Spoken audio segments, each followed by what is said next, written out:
सभी दर्शकों को नमस्कार, आदाब। आप देख रहे हैं जनमानस शेखावाटी न्यूज। महाकर्णी के चरणों में नमन करती हूँ मैं। मेरे समाज में जन्मे सभी महापुरुषों के चरणों में। मंच पर सम्मानित काको साहब, हुड्डा साहब, मनोहर सिंह जी घोड़ीवाला,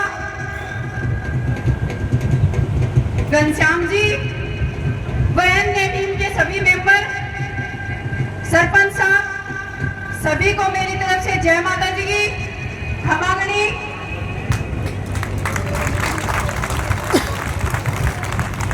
अभी आज हम सब महाराणा प्रताप जी की जन्म जयंती मनाने के लिए उपस्थित हुए हैं।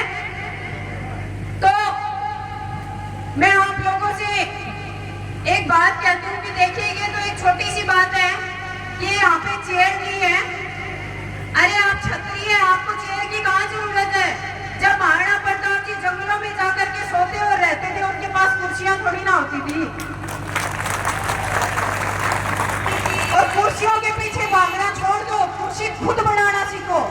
जब तक कुर्सी खुद खड़ी नहीं करना सीखोगे ना, तब तक कामयाब भी नहीं होगे, मैं कह देती हूँ आपको। और वो कुर्सियां तभी बनेगी, आप नोट कर लेना, वो कुर्सियां तभी बनेगी जब हमारे समाज का कोई भी भाई या बहन चुनाव के लिए कूदे और उसके हाथ मजबूत करने के लिए हम सब खड़े हो जाए। उसकी टांग पकड़ने के लिए नहीं, उसके हाथ पकड़ने के लिए। क्योंकि टांग खींचने का और टांग पकड़ने का तो आप लोगों को पता है, प्रचलन बहुत ज्यादा है। लेकिन अभी अगर सीखना और सिखाना है तो टांग नहीं, हाथ पकड़ना। चाहे कोई भी समाज का हो, जो हमारे मुद्दे उठाए, जो हमें सुने, वो हमारा, अन्यथा बाहर फेंको, चाहे कोई भी हो। महाराणा प्रताप जी की जयंती पे बधाने हैं तो संख्या कोई मायने नहीं रखती हमारे लिए। अगर हम यहाँ पर 2 बैठ के भी महाराणा प्रताप जी के विचारों को सुनेंगे और 2 से आगे 4 को बांटेंगे तो ऑटोमेटिक 10 के पास पहुंचेंगे। नहीं पहुंचेंगे या पहुंचेंगे? बताइए आप लोग, पहुंचेंगे ना? क्योंकि आप लोगों ने देखा है कि इतिहास को तोड़ा मरोड़ा जाता है। हर बार इतिहास के पन्नों को गलत तरीके से उल्टा जाता है, अलग तरीके से बताया जाता है। लेकिन ये इतिहास किसी कलम का मोहताज नहीं है। इतिहास हमारा तलवारों से लिखा गया था, हमारी गर्दन काट के उस खून से लिखा गया था, वो इतिहास है हमारा।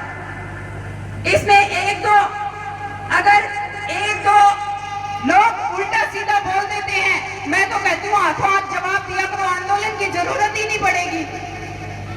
हम लोग विचार विमर्श करते रहते हैं कि आज उसने ये गलत बोल दिया, आज उसने ये गलत बोल दिया।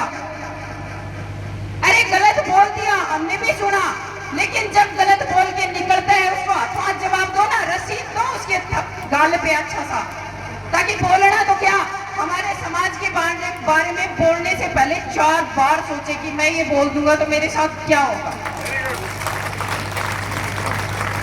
आप लोगों ने देखा होगा कि सामाजिक मुद्दे उठाने वाला हर भाई, चाहे अभी मंच पे हम देखिए, मेरे ससुर भी हैं, चाहे गुड्डा जी लगाइए, चाहे मनोहर सिंह घोड़ीवाला लगाइए, ससुर के समान है मेरे। लेकिन मैं कहती हूँ कि जब भी चाहे कोई भी खड़ा हो जाए और जब ये लोग भी खड़े हों, तो मैं कहती हूँ बिना सोचे समझे कूद जाया करिए और लड़ाई में साथ दिया कीजिए। अकेले से लड़ाई कभी नहीं लड़ी जाती, लड़ाई 1000 इकट्ठे होते हैं तब लड़ाई शुरू होती है। हाँ, हमारे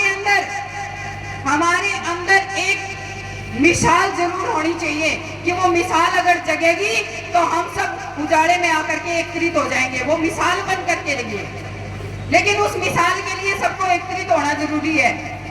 आप लोगों ने देखा होगा, हमारी कमजोरी लोग देखते हैं। क्यों देखते हैं? क्योंकि हम एकत्रित नहीं होते। अगर आपको गलत बोल दिया जाता है, हमारे परिवार से लगा लीजिए कि अगर परिवार के पड़ोस में कोई बस रहा है, उसको गलत बोल दिया जाता है, तो मैं कहती हूँ पढ़ने तो ना पढ़े को क्या लेना है, ये उनका मैटर है, अपन क्यों बीच में पड़े। होता है ना, यही तो होता है। लेकिन जब उस परिवार को देख करके हम 4 परिवार उसके साथ खड़े हो जाएंगे तो गारंटी देती हूँ आपको तो क्या, उस परिवार को भी छेड़ने वाला कोई नहीं होगा। आज विश्व युद्ध छिड़ा हुआ है। आप सबने देखा होगा कि सरकार गाइडलाइन पे गाइडलाइन दे रही है। कभी घरों की लाइटें बंद होती हैं, कभी आदेश आते हैं कि आप अगर ये ऐसे होगा तो ऐसे करना है, ऐसे होगा तो ऐसे करना। कई लोग कहते हैं मोदी तो पागल हो गए, मोदी ऐसे ही कर रहे हैं। तो मैं ये कहती हूँ मोदी पागल हुए ना, लेकिन आपके अंदर दिमाग तो होगा ना, वो तो पागल नहीं हुआ। आप अपनी विवेकशीलता से सोचिए ना कि अगर विश्ववार में अगर नागरिकों को, अगर एक आम जनता को कुछ हो जाता है तो किस पे शासन करेंगे ये मोदी? मोदी कोई गलत नहीं कह रहे। मैं किसी, आज मैं बता देती हूँ, मैं किसी पार्टी के पक्ष में नहीं हूँ। मैं एक जो आदमी सही है उसके पक्ष में हूँ। पार्टियों से हमें कोई लेना देना नहीं है। पार्टियां आती रहेंगी जाती रहेंगी, लेकिन जो सही करता है ना, हम उसके साथ खड़े होंगे, चाहे वो कोई भी पार्टी का हो, ये गारंटी है। अब हमें इंतजार करना है थोड़ा कि आखिर हमें मिलता क्या है, क्योंकि थोड़ा इंतजार तो हमारा शायद पूरा भी हुआ है, क्योंकि जिन लोगों ने वो 28 भाइयों की हत्या की, उन लोगों को मुंह तोड़ जवाब मिला है। पहलगांव का किस्सा बोल रही हूँ मैं, आप लोगों को पता है। वो मोदी जी ने पलट के उनको जो वार करके उनको जो मुंह तोड़ जवाब दिया है, वो काबिले तारीफ है। और ऐसे ही मैं कहती हूँ, ऐसे ही वीर योद्धा अगर मेरे भारतवर्ष में पनपते रहे तो हम किसी के बस में आने वाले भी नहीं है।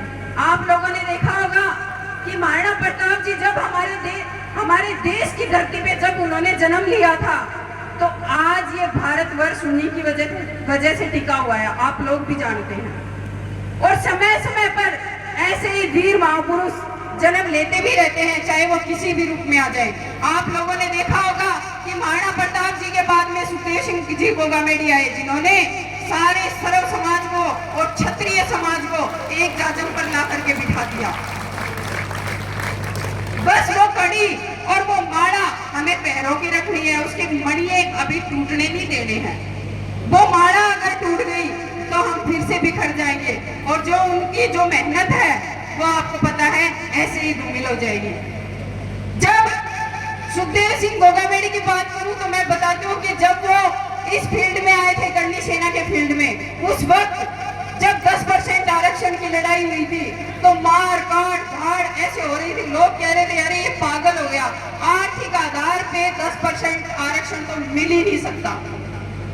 और मैं आपको बताऊं कि उस बंदे ने मतलब घर में सो करके नहीं देखा, विधानसभा घेराव हो या फिर कोई भी लड़ाई हो, उन्होंने लड़ी। और 10% आरक्षण सभी, आज जो मेरे भाई और बहन जो सक्सेस होते हैं ना, वो 10% आरक्षण की वजह से होते हैं। तो ये हमारे लिए बड़ी बात है। लेकिन उन महापुरुषों को हमें सजो के रखना पड़ेगा। आज भी हमारे बीच में उनको जाने नहीं देना है, क्योंकि उनके दिशा निर्देश जो हैं वो सदैव हमारे साथ चलेंगे और हम उनको लेकर के चलेंगे, हम जाने भी नहीं देंगे। तो आज एक वादा करिए कि जब तक जिएंगे साथ रहेंगे। एक जोरदार नारा, हम सब एक हैं, हम सब बोलो महाराणा प्रताप की, बोलो महाराणा प्रताप की जय। शिवा। सभी दर्शकों को नमस्कार, आदाब। आप देख रहे हैं जनमानस शेखावाटी न्यूज।